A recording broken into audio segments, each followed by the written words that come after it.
This has to be my favorite moment so far. We have been blessed and graced with the Beatles Super Deluxe edition of their remarkable Revolver album. Now, I know some of you already know that, as you guys were the ones that brought it to my attention, so I have to thank you full-heartedly for that. I'm very excited. This is a total full circle moment for me, okay? Because it was around this time last year that we even started on this journey of listening to the Beatles albums for the very first time. And you guys have allowed this to be such an amazing journey. So I really have to thank you from the bottom of my heart for everything. You guys have just been so wonderful to me. And thank you so much to all of the super thanks donators. I'll thank you guys individually and personally at the end. I love you so much. This is so crazy that the album that's being, re-released, this Super Deluxe, is Revolver. That's so insane, because at the time, Revolver was my very favorite album. Honestly, now as more time has passed, right, and I've had more time with the material, I've grown so many connections to so many different albums that the lines of favorite and not favorite have blurred. I just don't have a favorite. I'm attached to everything for different reasons, different emotional reasons. And I'm much more of an emotional wreck now than I was then. So there's a little bit of that working in there, but I'm very excited for this. You guys already know that our very first track today is Taxman. 1, 2, 3, 4. Okay, I know this is way too soon to stop and comment, but I just wanted to say that I was so scared that I wasn't gonna hear any differences, that I'm so stoked that I already do. It sounds so much more present. It sounds louder. It sounds clearer. It sounds closer. It sounds more like we're in the room with the Beatles, like we're in the recording booth with them.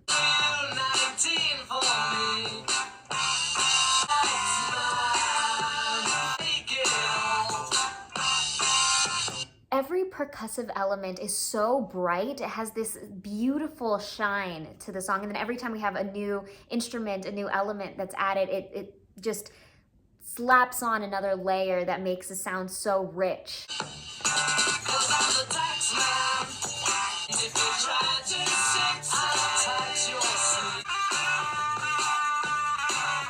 So many chills here with this guitar solo. I'm just gonna have to play this part back again.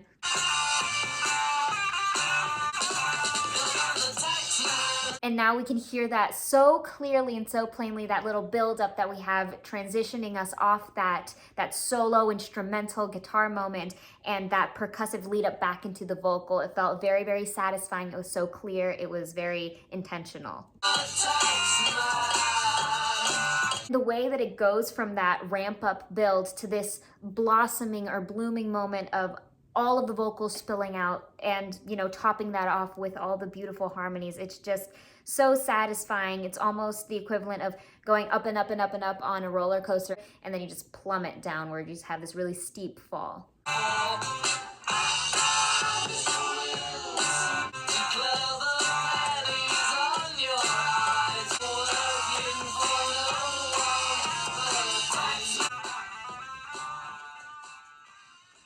I'd say we're off to a great start, as this is exactly what I'd hoped it would be, and it's not at all what I feared. And number 2, we've got Eleanor Rigby.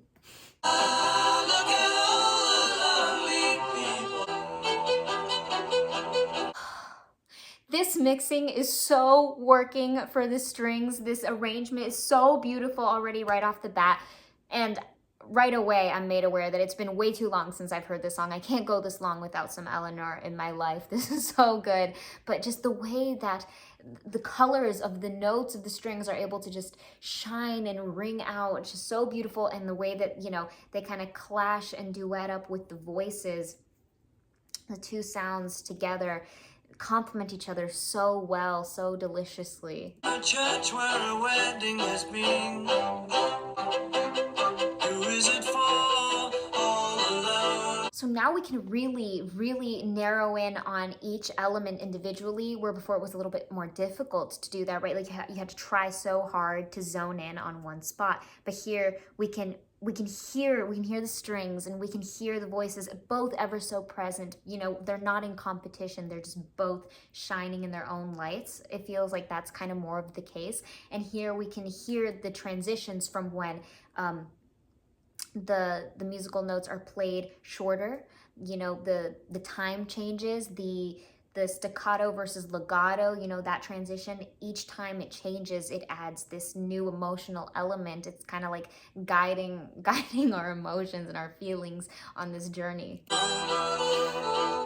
Mackenzie, darning his socks in the night when there's nobody there. All the lonely people. And I believe I'm going to say something that we've already mentioned when we listened to this back a few months ago, but yeah, these strings are used as a percussive element with the lack of a drum. But now what I would like to add to that is this sense of urgency. It's this pairing of making it percussive feeling and making it feel urgent, making it feel like a ticking clock that you're kind of running against. And this sense of urgency goes beautifully with the messages in this song, the sense of loneliness, right? It's also this sense of a clock ticking, like you have this pressure, you're running this race against time to not be lonely, to find your life, to find everything the way it's supposed to be, or else you will be left out. If you don't get on it right now, you'll be left out and you'll be left alone. So I feel like this is like uncovering a new message to the song that I would have never even thought about, just because of this new refined clarity. Look at all the lovely people buried along with their name. The grave, no one was saved, they all belong. Being able to pick out the violin moments or the viola moments and the way that they kind of interact, you can stick with one line and you don't really have to try and focus so hard. You can just hear the entire line, the way it cascades down without, you know, getting confused by the interference of the other line. You can hear that it interweaves in and out. But if you stick with listening to just the one line, you can hear the movement and you can hear the specific story being told by just the violin line here, by just the lower pitches over here. And yes, they do interact, but they're kind of like communicating with one another as opposed to against each other. It almost feels like it's more conversational. It's not like one is overpowering the next. At number 3, I'm Only Sleeping. And I wake up early in the morning, the middle of a dream. Can't go any further without just acknowledging this. I mean, first of all, that opening chord is so beautiful. There's something so magical and delicate about the acoustic guitars. They feel very sparkly. But the thing that I cannot ignore about what's happening right now is the bass. It's prominent and it's just booming right out of the song and into our ears. And I think that it's really furthering the agenda on this dreamy presence of the song. It already feels very light and floaty, but I feel like the bass only adds to this dreamy nature because it's kind of mysterious and alluring.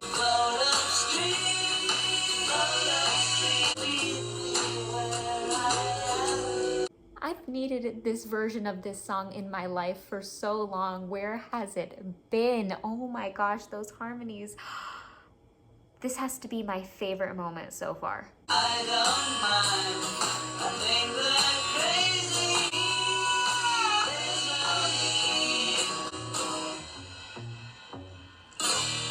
Those little transitional device moments, very deep, are still just as amazing to me as they were the first time.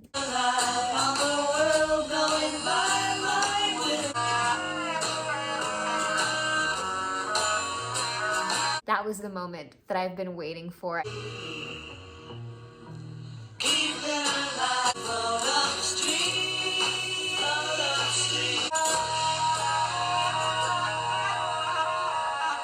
Really love that we got moments like the yawn that were just so much more obvious and, you know, there than than how it was previously, right? It used to be a little bit more ghostly. And I was just thinking about this. I think that the original will still have its charm, and there'll still be moments where I probably would prefer to hear that one over this one for different reasons, right? First of all, you get attached to things the way that they are. But to see this kind of, you know, re-wrapped, right? Like a gift that's just in new, brighter wrapping paper. That's what this is. This is just brighter, it's bolder. It is really nice and it is really satisfying in a lot of ways. But I think that it's not going to fully replace it.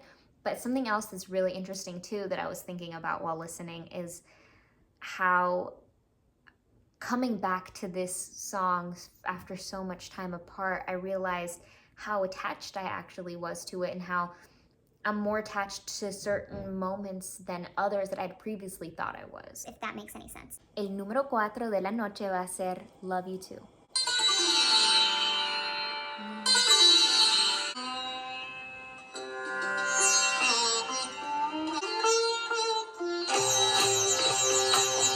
The clarity there really highlighted and emphasized how spectacularly talented of musicians we're dealing with here. That was so impressive. I turn around, it's fast.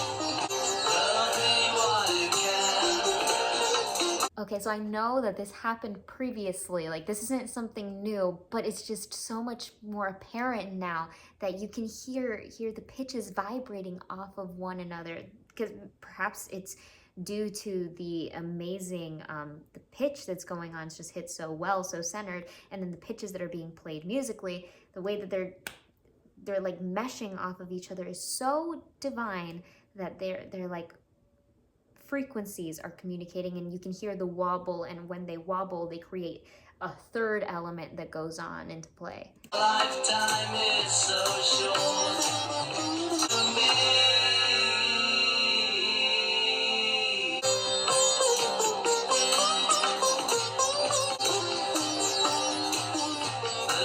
Makes me want to dance. It just reminds me of a whole huge festivity, a big celebration that's going on, and everyone's just dancing and having a good time together. I'll fill you in with all the things you see, if you want me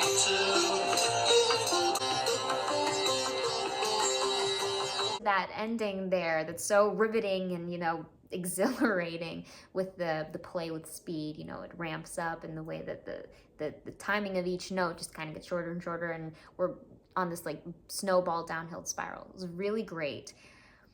Yeah, I feel like for this song specifically, this new version works so wonderfully. Given the option, I would choose to listen to this one, at least for the near future. I'll choose to listen to this new version before the original. Number 5 is Here, There, and Everywhere. Okay, so I don't really have a true top 10 anymore. I know that I did a top 10 video, and that was 100% honest, especially since I made the little disclaimer that that represented my top 10 of the moment. And I said that it was subject to change because I knew I would arrive at this day where I wouldn't even have a top 10 because my feelings are so cloudy and fuzzy. But let's say hypothetically I did have a top 10. Here, There, and Everywhere is in that top 10, okay? Rest assured. Lead a better life. Making each day of the year. Nobody can. So beautiful, so angelic, but yet so haunting when the harmonies change, when the chord changes there to the ooh. That's just so magical. You just had a total tonal mood shift. I feel like this song kind of sets us in a certain dreamy haze that they developed in I'm Only Sleeping, but then they take it one step further where it's like not only dreamy, but it's like a positive dream. But then, you know, like all dreams, there's this like kind of warped sense, and they definitely work that in there, especially through the backing vocals. And here with this mix, they're so much more present, so we're feeling that emotion 5 times over. At least I am. I feel like I'm definitely feeling that original intentional feeling with this new release. Looking how good it can be. She's beside me, I know I need never paradise. Watching their eyes, love there is to me everywhere. That little passage does so much because it ties in that eerie feeling that we were just talking about, and the feeling of leading us into the light at the end of the tunnel. Okay, so I figured out what it is that they're doing to us emotionally and how they're doing it. So it sounds so eerie and haunting because the steps that they're taking are chromatic. It's one to the next, which provides a dissonant sound, especially when the notes are played together, but they're playing one at a time, right? It's not all clustered together. They're allowing this illusion of going up this chromatic staircase and then back down. And then the way that they pull us out of that eeriness and back into the light is that then the melody starts to pair with the vocal line and it feels a little bit better and less tense.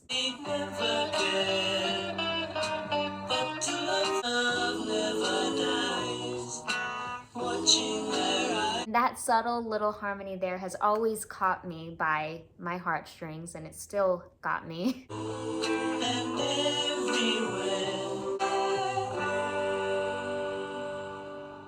Still love this song. Nothing can change that. Moving along to number 6, we've got Yellow Submarine. When I was born, so we sailed to the sun. We all live in a yellow submarine, yellow submarine. So far, I feel like with this one, this is the first song that really hasn't changed as drastically for me, in my opinion.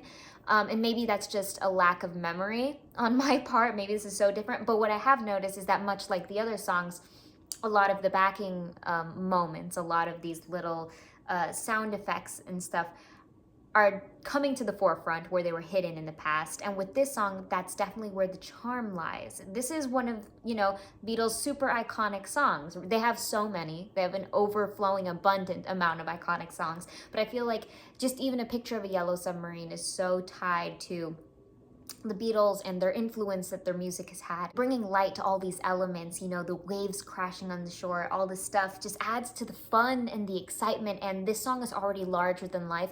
And I feel like playing into that is so critical. Playing into what it is, it's a little self-aware, it's fun, and it's funny at the same time. And I feel like this version highlights that perfectly. And our friends are all aboard. The band begins to play. We all live in a yellow submarine. But I do gotta give credit where credit is due, and credit is due in the land of the harmonies, because those were so cool. It wasn't, the most complicated thing ever, but it definitely felt elaborate.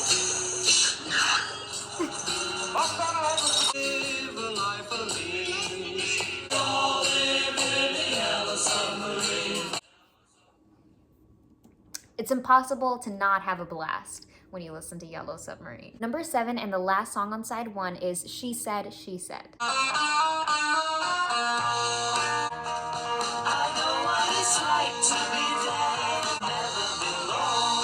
I just gotta stop and chime in because, the last thing they just sung was She's Making Me Feel Like I've Never Been Born. Well, this new remix of She Said, She Said is making me feel reborn, okay? Because with this song, it often went under my radar. Even though Revolver is one of my favorite albums of the Beatles and contains a lot of my favorite songs, I will be honest and say She Said was never on any list at all, never on my radar. I would often forget about it. With this new remix, hearing everything that's happening, it's making it really something. Like, it's making it quite a force. Just so amazing already. I'm really blown away. I'm blown away by how much was hidden and buried underneath. And we already knew this. We already knew that they were masterful engineers of sound and they knew what they were doing. But this is like bringing to light everything. You don't understand what I said.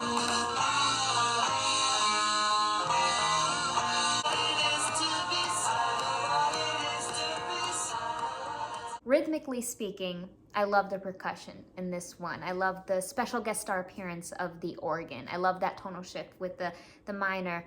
Now, is She Said my ultimate number 1 very favorite Beatles song of all time? No. I mean, I can't say that about any song with any sort of certainty because there's so much good things there. But I just loved so much of this. I loved the room to breathe that we had with those shifts. It felt like we had a lot more space than I was aware of. But what was altered kind of allowed me to see a lot of the things that I had missed out on originally. Number 8, or rather switching to side 2, we've got number 1, Good Day Sunshine. Good day, sunshine. I need to laugh, and when the sun is out, I'm in love and it's a sunny day. Good day, sunshine. Can we just talk about how I'm so in love with the the sound and the timbre of the vocal, okay? We cannot ignore it. It's so warm and comforting and home. It is so home. Just so beautiful. And then the harmonies, the chords developed with the harmonies, you know, the ones they carry out, and they have this really beautiful golden ringing sunshine feel about them. And then we have the switch and the transition over to the seventh, which then acts as a transition within itself. It's so genius because it's built on this chord, it's built on these harmonies. It's really fun, and it flips us right into the next section. Walk, the sun is shining down. I love the piano. Good day, sunshine. I love her and she's loving me. With this new remix, you're really obviously able to tell this ragtime swing nature that's going on. Down south, down in the piano with that, the low notes definitely add this anchor feeling, and then this kind of play with rhythm and time just keeps that fun element. They're alive, excited. Good day, sunshine. Good day, sunshine. I love that effect at the end there. Every time I've listened to this previously, I've also thought and felt this way, and I feel like this only just drives the point home more with this version, but it feels like they're playing from a tape recorder that just explodes at the end there and kind of dies off, and it's like kind of short-circuiting or malfunctioning. It's like that's kind of what that feels like there. Number 2 on side 2, we've got And Your Bird Can Sing. And after having read your previous comments when we visited this album in this specific side last time, I saw that a lot of you really loved this song so much, so here's to you. Tell me that you got everything. You don't get me. It's green, but you can't see me. I'm gonna play this Venn diagram game with you guys right now because this is kind of how I'm feeling about this. We're gonna look at it like this for a second. So we have the vocal, and then we have the guitars. So I feel like there's such a rock and roll element that's being delivered with the guitars. It's just so rock and roll, and it's so strong and prominent. And then we have the comparison over here. We have the vocals, which are very sweet and so indulgent. I really love them. They're beautiful. Now, where they both kind of meet in the middle with this rock element is this hazy filtered layer that's going on over the vocals. Now, since everything is so much more bright and so much more focused with this release, I can hear the difference of vocal being mixed with this hazy feeling that's intentional and purposeful, and not just because that's just the old mixing.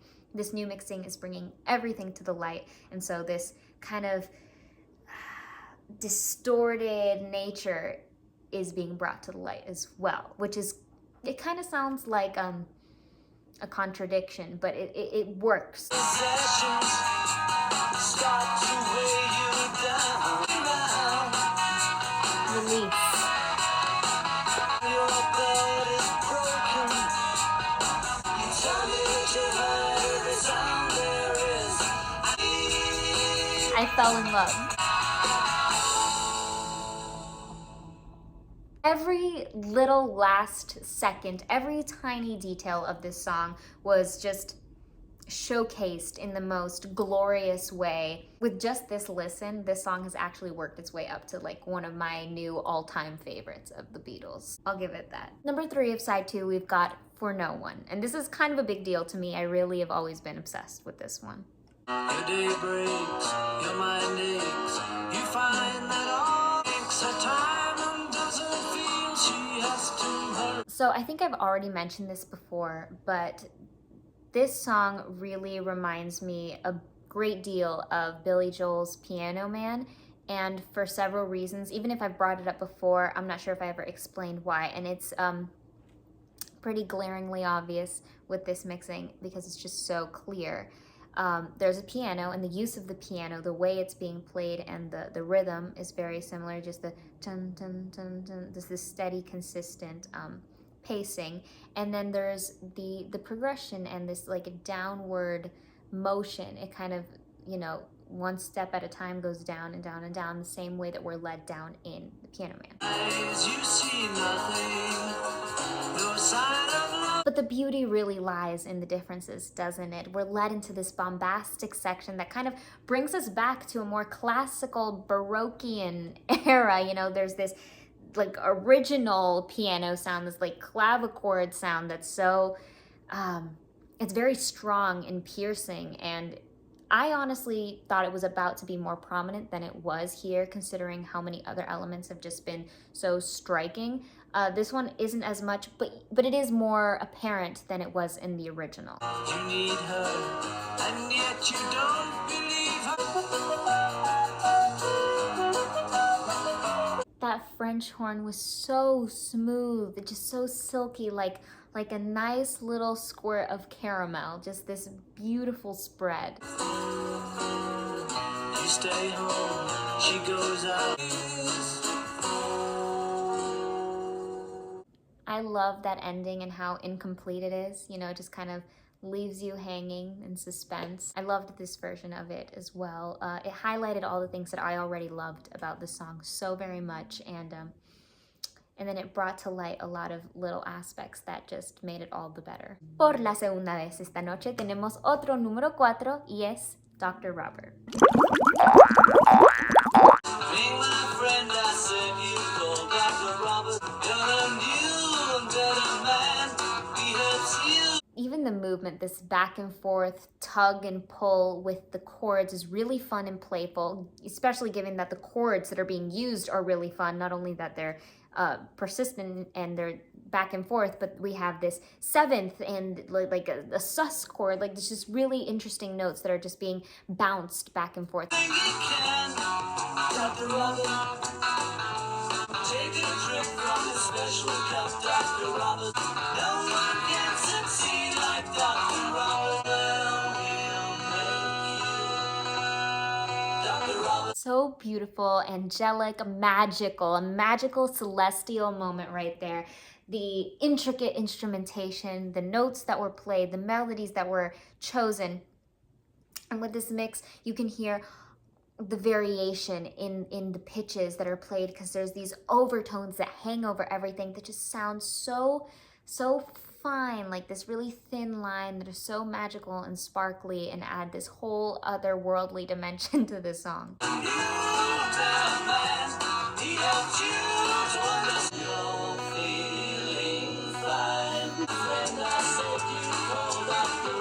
I feel like with this one, it was made very obvious that we're playing with this sense of tug of war, and they kind of give us a small scale of that within the verses, right? Where it sounds very playful. They already have a miniature tug of war going on with the chords there. Small tug of war expands into this bigger pull and tug of war with this fun to drastic and dramatic, and it kind of has this like picked up speed, you know, it's a little bit hyper, and then it gets all mellow and slow. So that kind of back and forth nature was really cool. Normally the format of songs would go verse, chorus, bridge, and end with some variation of the chorus, but here was just A, B, A, B. I want to tell you, number 5.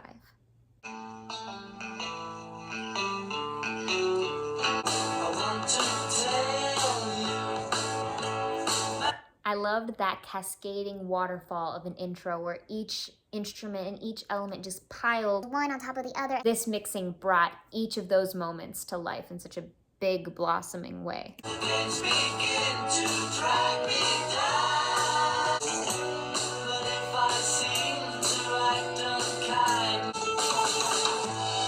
We have such a satisfying trickling of chords and directions that they're going in, right? We have like these moments that are gripping and get us kind of like on the edge of our seats. They feel kind of edgy with the 6th especially, and then we kind of have that nice resolve at the end. In this mixing in particular, the dissonance of the clashing notes sound really, really great, because it kind of forms this like third note on top of the two that clash together, and it makes it really, really fun.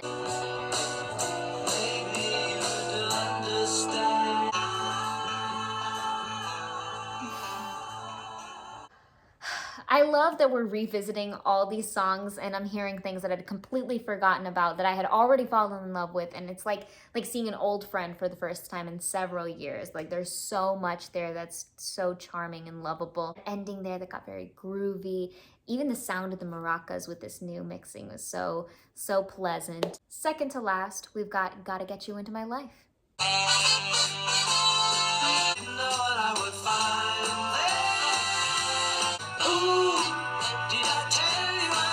This new mixing is definitely working for this big broad band sound, right? We have these like this brassy element that's coming off so strong. It's pretty harsh, but it needs to be. It's almost like it reminds me of a more like Renaissance time, like of kings and queens.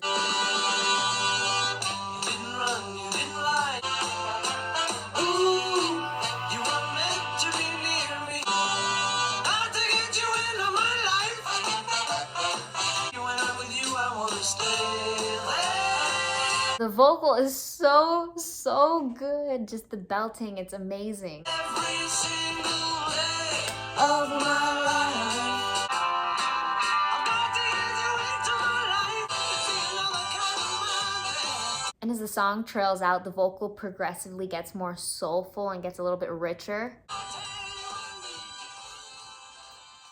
Elements like a ringing trumpet and that just bombastic saxophone, they definitely played into this new mix, this brighter sound. I mean, they're already really bright sounds, so to kind of lean into that a little bit more, it feels like it's just being true. Saddest moment of the listen is when we reach the final song of the night, Tomorrow Never Knows. And this is especially sad because I don't know when the next time is that we'll get another Beatles moment, and they're my favorite. They're my favorite moments, really, moments with the Beatles and you guys.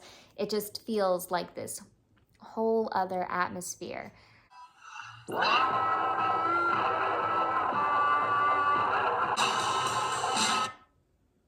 I don't remember all that. Is my memory failing me, or is that new with this mix?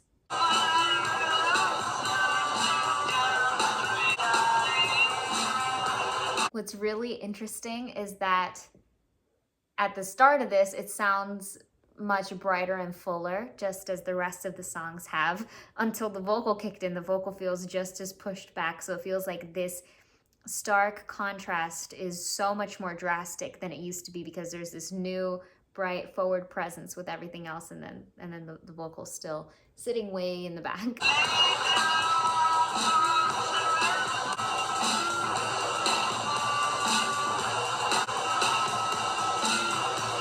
Definitely feels like there's a heavy emphasis on the percussion here.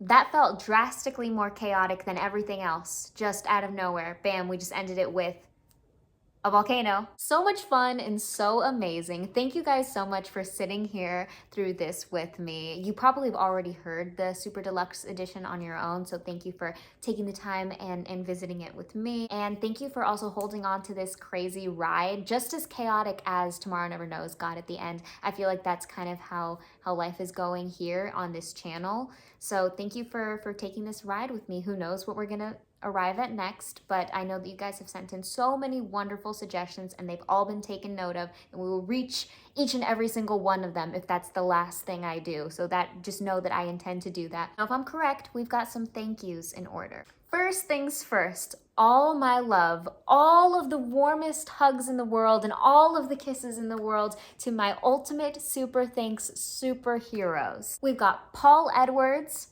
Richard Olsen, and now I'm going to give this my absolute best attempt at pronouncing this correctly, since you went the extra mile and you wrote it out for me, which you didn't have to, and I really thank you for this. Atsu Perorincho. I love you guys so much. You have no idea how huge of an impact that you have on me, so thank you from the bottom of my heart. Every single cent is so much appreciated, so grateful. I'm just so thankful that you guys are here and to have you guys around. Really, you guys are angels. I also offer my heart to my super thanks heroes: Peter Buren, Bob Charles, Swedish Jeff 2022, Jerry Manas, Marissa Martinez, Drink Your Tea, and Nukacolatruck. Thank you guys so much.